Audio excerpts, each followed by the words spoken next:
سورۃ البقرہ آیت نمبر 1۔ اعوذ باللہ من الشیطان الرجیم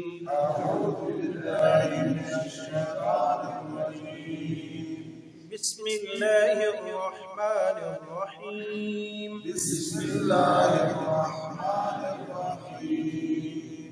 الف لام میم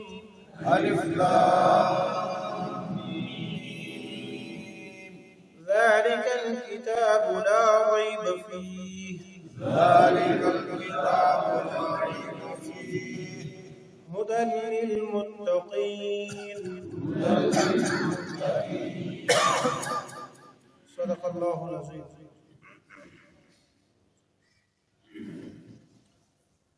حصہ ترجمہ۔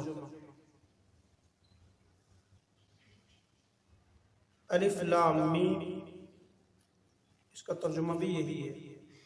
ذالک الکتاب لا ریب فیہ، اس کتاب میں کوئی شک شبہ نہیں ہے۔ ھدی للمتقین، متقی لوگوں کے لیے ہدایت کا ذریعہ ہے۔ لفظی ترجمہ۔ الف لام میم یہ حروف مقطعات میں سے ہے۔ اس کا معنی کیا ہے؟ مفسرین لکھتے ہیں کہ اللہ اور اس کے رسول ہی بہتر ہے۔ یہ رموز اور اسرار میں سے ہے۔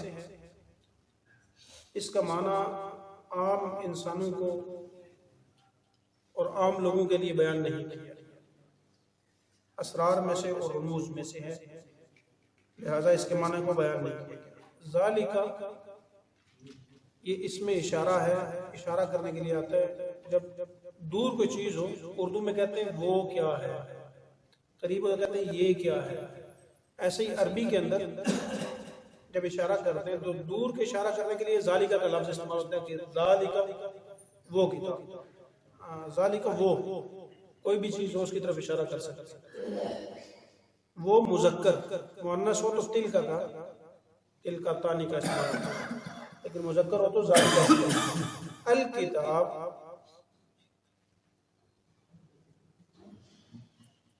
کتاب کہتے ہیں کسی بھی لکھی ہوئی چیز کو جو مربوط ہو اس کو کتاب کہتے ہیں۔ الکتاب مراد قرآن کریم ہے۔ لا ریب فیہ، لا ریب نہیں ہے شک، ریب کہتے ہیں شکوک و شبہات، لا ریب کوئی شک فیہ نہیں ہے اس میں۔ ھدی للمتقین، ھدی رہنمائی ہے، للمتقین ڈرنے والوں کی۔ حصہ تفسیر۔ ترجمہ سے متعلقہ بات ہے۔ ایک صاحب گئے عمرے پر، تبلیغی جماعت کے ساتھ وقت لگا ہوا تھا، تو عمرے پر گئے، عربی سے مناسبت کوئی نہیں تھی، تو عرب جب قرآن تلاوت کرتے ہیں تو اٹھا کے نیچے رکھ دیتے ہیں۔ ان کے سامنے کسی نے تلاوت کی اور قرآن اٹھا کر نیچے رکھ دیا۔ تلاوت کرنے والا عربی تھا، انہوں نے دیکھا تو بڑا عجیب لگا۔ ہمارے جو بڑی عمر کے لوگ ہیں یا دیہاتی لوگ ہیں نا، بہت زیادہ ادب و احترام کے اندر آگے ہوتے ہیں۔ آج کی نوجوان نسل تو بہت پیچھے رہ گئی ہے، لیکن ہمارے جو سفید ریش ہیں، جو بوڑھے ہیں، جو دیہاتی ہیں نا، بہت ماشاءاللہ بہت آگے ہیں۔ تو ان سے برداشت نہ ہوئی، دل میں وہ تھی نا بات، تو برداشت نہ ہوئی۔ اب وہ عربی کو سمجھائیں کیسے؟ انہوں نے اس کو کہا کہ یار یہ کتاب ہے، اس کو اٹھاؤ۔ تو اس نے کہا یلا شیخ کیا کہہ رہے ہیں؟ تو اب وہ پنجابی ہیں بیچارے، عربی سے مناسبت کوئی نہیں ہے، وہ کہتے ہیں ھذا الکتاب، ھذا کتاب، کتاب۔ تو کہتا ہے نعم کتاب ہی، ہاں ٹھیک ہے کتاب۔ انہوں نے کہا نا کتاب ہی نہیں، الکتاب ہی، الکتاب، اس کے پیچھے الف لام بھی ہے، کتاب تو ہے ہی ہے، خاص کتاب ہے، اٹھاؤ اس کو نیچے سے، اس کو نیچے سے اٹھاؤ۔ وہ بات ہے کہ الکتاب کا معنی کتاب تو ہے ہی ہے، لیکن خاص کتاب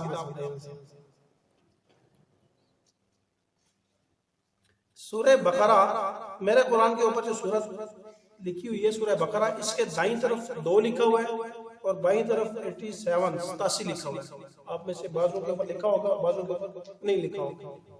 یہ جو دائیں طرف والا نمبر ہے نا، یہ سورت کا ترتیبی نمبر ہے. یعنی کہ جو ہمارے قرآن کے سامنے آپ دیکھتے ہیں پیچھے سورہ واقعہ اور دوسرے نمبر پر سورہ بقرہ ہے. تو یہ جو دائیں طرف والا نمبر لکھا ہوا ہے یہ کس مقصد کے لیے؟ اس کا مقصد ہے سورت کا ترتیبی نمبر واضح کرنا. جو بائیں سائڈ کے اوپر 87 نمبر لکھا ہوا ہے، یہ 87 نمبر نزول کے اعتبار سے ہے کہ اس سے پہلے 86 صورتیں نازل ہو چکی تھی، اس کے بعد 27ویں نمبر پر سورت نازل ہوئی. ایک اور چیز بھی سمجھ لیں، سورت کے آخر میں عین لکھا ہوتا ہے قرآن کے باہر کی طرف. جو قرآن چھپتے ہیں عرب سے علاوہ ہمارے جو عجم کے اندر چھپتے ہیں ہندوستان پاکستان میں، ان میں رکوع کا نشان ہوتا ہے. عرب سے جو چھپتے ہیں سلمان ابن داؤد، ابو داؤد سلمان ابن نجاح رحمہ اللہ کے منہج پر، ان پر یہ نشان نہیں ہوتا. تو یہ جو نشان ہے نا، اس کا مقصد کیا ہے؟ اس نشان کے عین کے سر کے اوپر بھی لکھا ہوتا ہے، اس کے نیچے بھی کچھ نہ کچھ لکھا ہوتا ہے، اور اس کے درمیان میں بھی لکھا ہوتا ہے. جو درمیان میں لکھا ہوتا ہے نا، یہ رکوع کے درمیان کتنی آیتیں، یہ بات لکھی ہوتی ہے. مثلا آپ سورہ بقرہ کھولیں گے تو پہلا رکوع جو ہے اس کے درمیان میں 7 لکھا ہوتا ہے. تو یہ 7 کا مطلب یہ کہ اس رکوع میں جو آیتیں نا وہ 7 ہیں. آپ گنتی کر لیں گے تو 7 ہی ہوگی، کم نہیں ہوگی. مطلب کہ انہوں نے جو عین لکھا ہے، یہ رکوع نشان لگانے، یہ رکوع کا عین کا نشان رکوع کے لیے ہوتا ہے، اور اس کا مقصد ہے کہ اس رکوع میں 7 آیتیں. پھر اوپر اور نیچے ایک ایک دونوں طرف لکھا ہوا ہے. آگے دیکھیں گے تو 2 آ جائے گا. تو اس کا اوپر والے کا مقصد ہوتا ہے کہ سورت سپارے کا فلانا رکوع ہے، سپارے کا فلانا رکوع. اور نیچے جو لکھا ہوتا ہے وہ مقصد ہوتا ہے کہ یہ سورت کا فلانا رکوع ہے. کتنے نمبر رکوع ہے سورت کا. یہ جب تلاوت کرتے ہیں نا، عموماً مساجد کے قرآن پاک پر چھوڑ دیتے ہیں، تو بعض میں کوئی آتا ہے تو وہ اپنا نشان نکال کے دوسرے کا نشان نکال کر اپنی جگہ لگا دیتے ہیں. رمضان میں بات عموماً پیش آتی ہے، پڑھنے والے زیادہ ہوتے ہیں تو وہ نکال کر دوسرا رکھ لیتے ہیں. تو یاد کرنے کا بڑا اچھا طریقہ کار ہے کہ آپ دیکھ لیں کہ آپ کس رکوع پر ہیں، کہاں پڑھ رہے ہیں، اور رکوع نمبر ذہن میں رکھ لیں. میں 13واں رکوع فلانے پارے کا پڑھ کے آیا تھا، جب واپس جائیں گے تو 13 سے ہی کھول لیں گے. تو یہ پریشانی نہیں رہے گی کہ وہاں سے کسی نے میری نشانی کو نکال دی ہے، میرا داغا نکال دیا. سورہ بقرہ یہ مدینہ کے اندر نازل ہوئی سورت، مدنی سورتوں میں سے یہ سورت ہے. اس سورت کے بہت سارے فضائل ہیں.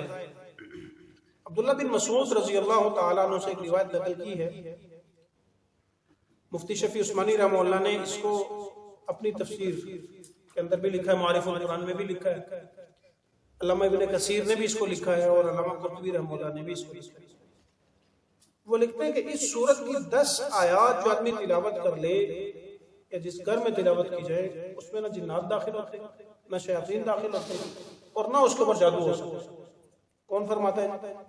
عبداللہ بن مسعود رضی اللہ تعالیٰ. وہ 10 آیات کون سی ہیں؟ 4 آیات پہلے والی الف لام میم سے لے کر 4 آیات، یہ درمیان کی 3 آیات درمیان والی ہیں آیت الکرسی، اور اس کے بعد والی 2 آیات، ایک آیت آیت الکرسی اور 2 آیتیں اس کے بعد، اور 3 آیتیں آخر والی. جو یہ 10 آیات تلاوت کرتا ہے اس کے اوپر جادو، جنات، شیاطین نہیں آ سکتے. ایک اور جگہ اس کی فضیلت یہ ہے کہ جو آدمی رات کے وقت جب اپنے بستر پر لیٹے تو سورہ بقرہ کی آخری آیات کو پڑھ کر کے اپنے اوپر دم کرے، اس کا حافظہ کبھی کمزور نہیں ہوتا، اس کا حافظہ کبھی بھی کمزور نہیں ہوتا. اور جس کا حافظہ کمزور ہو اس کو یہ سورت پانی پر دم کر کے، آخری جو آیات ہے اس کو پانی پر دم کر کے اس کو پلایا جائے، اللہ حافظے کو مضبوط فرمائے. گلے میں تویز ڈالنے کی ضرورت نہیں رہے گی. سورہ بقرہ اس کو اس لیے کہتے ہیں کہ اس کے اندر ایک واقعہ بیان ہے. مناسبت کیا ہے اس نام کی سورت کے ساتھ؟ مناسبت کیا ہے؟ اس سورت کے اندر ایک واقعہ آپ پڑھنے کو ملے گا، آپ کو پڑھیں گے کہ بنی اسرائیل کے اندر ایک آدمی نے قتل کیا تو کیسے گائے کے ساتھ اس کو مس کیا گیا تو دوبارہ زندہ ہوا. تو اسی مناسبت سے اس سورت کا نام سورہ بقرہ.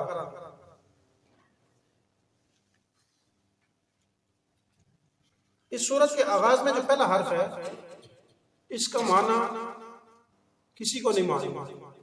یہ اسرار اور رموز میں سے علامہ قرطبی رحمۃ اللہ نے لکھا کہ اس کا معنی صرف اللہ اور اللہ کے رسول کو معلوم ہے۔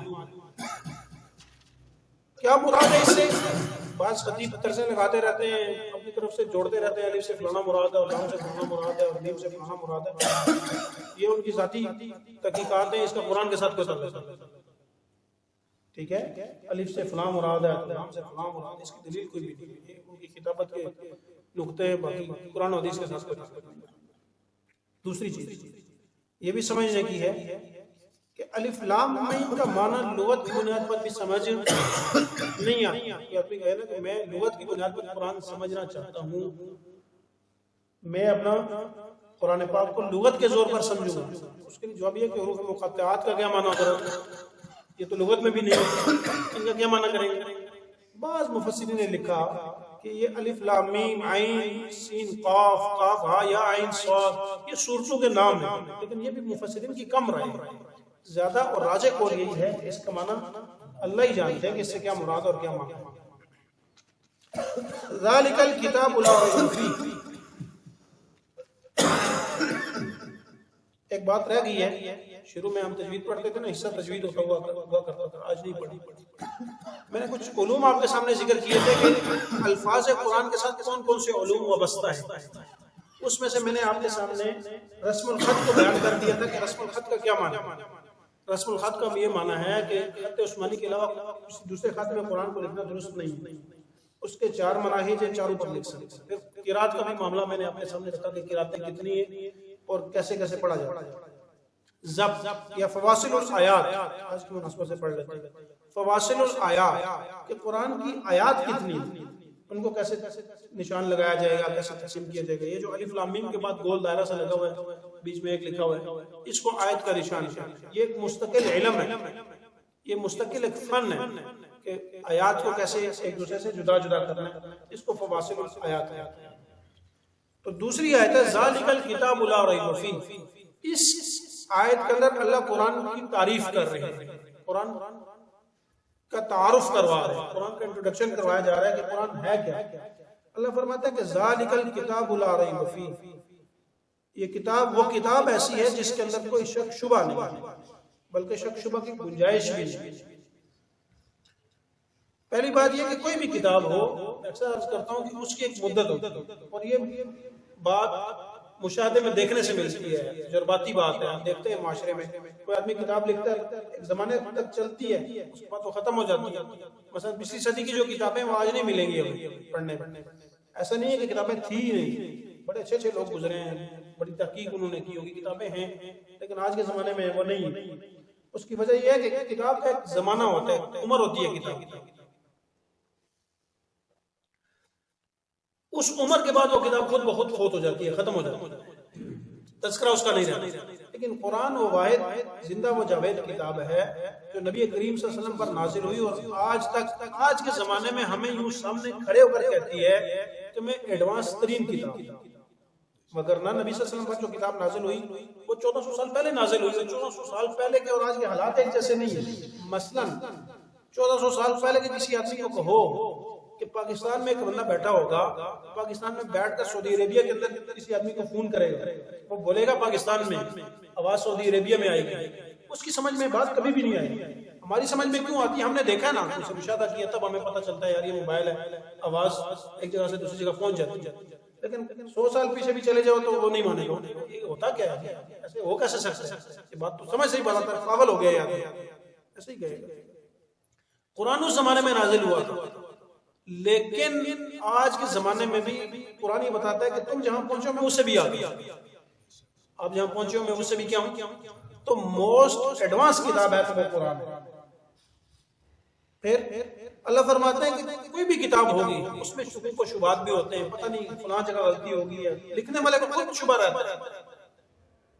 میں تصنیف سے وابستہ آدمی ہوں، کتاب لکھ کرنا مہینوں تک یہ بات ذہن سے نکلتی نہیں ہے یار فلاں بھی غلطی ہوگی، فلاں بھی غلطی ہوگی۔ ابھی اب کوئی بھی کتاب اٹھائیں گے، جو لکھنے والا ہے وہ جب لکھتا ہے کہ میں نے اس میں کیا لکھا ہے تو ساتھ اس نے لازماً لکھا ہوگا کہ کوئی غلطی کوتاہی ہو تو مجھے بتائیے گا، میں اس کو بعد میں اگلے ایڈیشن میں اس کو ٹھیک کر دوں گا۔ کیوں وہ کہتا ہے؟ اس کو خود شک شبہ ہوتا ہے، پتہ نہیں کیا ٹھیک ہے اور کیا غلط ہے۔ قرآن وہ واحد کتاب ہے جو شروع میں پہلی آیت میں ہی کہتا ہے کہ غلطی تو دور جی، اس میں شک کی بھی گنجائش نہیں، شک شبے سے بھی پاک۔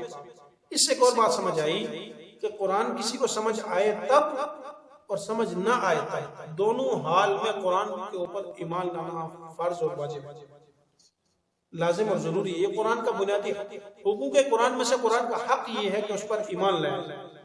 اور ایمان کیسے لایا جائے؟ کسی شرط کے ساتھ جو مجھے سمجھ آئے گی میں اس کو مانوں گا، جو سمجھ نہیں آئے گی اس کو نہیں مانوں گا، ایسا نہیں ہے۔ شاہ ولی اللہ رحمہ اللہ نے لکھا ہے، محدث دہلوی رحمہ اللہ، انہوں نے لکھا کہ ہر آدمی کی عقل مختلف ہے۔ حجت البالغہ کے اندر وہ لکھتے ہیں کہ ہر آدمی کی عقل کیا ہے جی، وہ مختلف ہے۔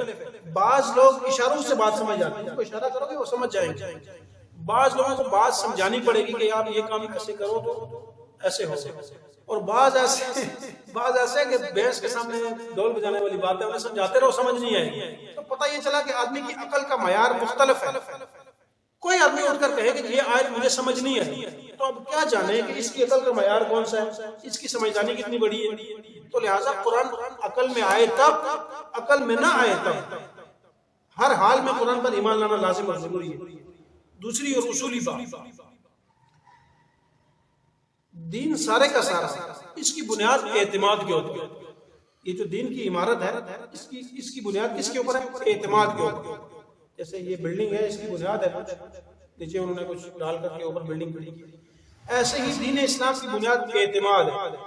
اگر اعتماد میں ذرا بر بھی کمی آئے گی تو یہ عمارت کبھی بھی کھڑی نہیں۔ اس کو کھڑا رکھنا ہے تو اعتماد ضروری ہے، اور اسی کو برقرار رکھنے کے لیے اللہ نے کہا کہ لا ریب فیہ، یہ وہ کتاب ہے جس کے اندر شک شبہ بھی کوئی گنجائش نہیں۔ اللہ یہ کتاب بھیجی کیوں ہے، کیوں نازل فرمائی؟ اللہ فرماتے ہیں کتاب میں نے اس لیے نازل فرمائی۔ دوسری جگہ پر آپ پڑھیں گے کہ ھدی للناس، یہ کتاب رہنمائی کرے انسانوں کی۔ سورہ فاتحہ کے اندر ہم پڑھتے ہیں اہدنا الصراط المستقیم، اللہ ہمیں سیدھا راستہ دکھا۔ تو گویا یہ اس کا جواب ہے، یہ اس کا کیا ہے جی؟ ہم نے اللہ سے سوال کیا، اللہ ہمیں کیا دے جی؟ سیدھا راستہ دکھا۔ اللہ نے کہا سیدھا راستہ ڈھونڈتے ہو یہ ایسی ہے۔ پھر یہ جو آیت ہے ہمارے سامنے ھدی للمتقین، ہدایت کے 3 درجے۔ ایک پہلا درجہ ہے ہر خاص و عام کے لیے ہدایت۔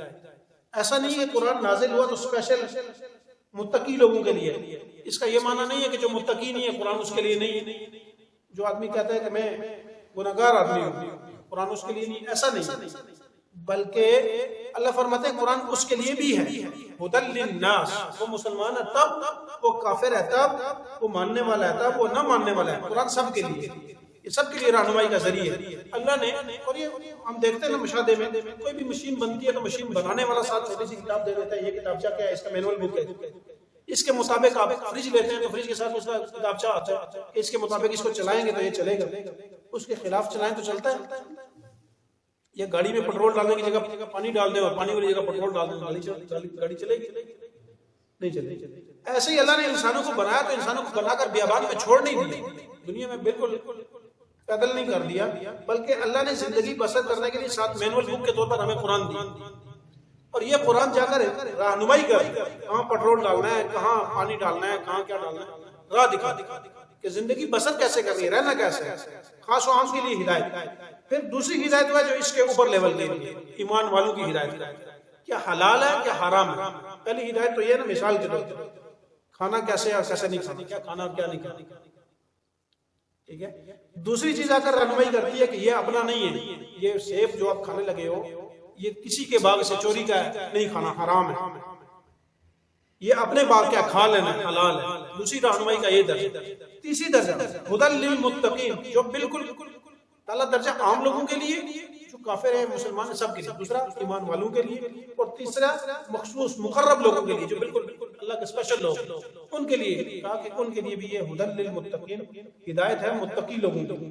اب ان کی صفات کیا ہیں وہ اگلی آیات میں کل کے سبق میں ہم پڑھیں گے۔ ان کی صفات یہ ہیں کہ الذین، وہ متقی لوگ کون ہوتے ہیں؟ الذین یؤمنون بالغیب ویقیمون الصلاۃ ومما رزقناہم ينفقون۔ ان کی صفات کیا ہیں اور ان کے اندر کیا کیا کوالٹیز پائی جاتی ہیں، وہ انشاءاللہ کل کے سبق میں پڑھیں گے۔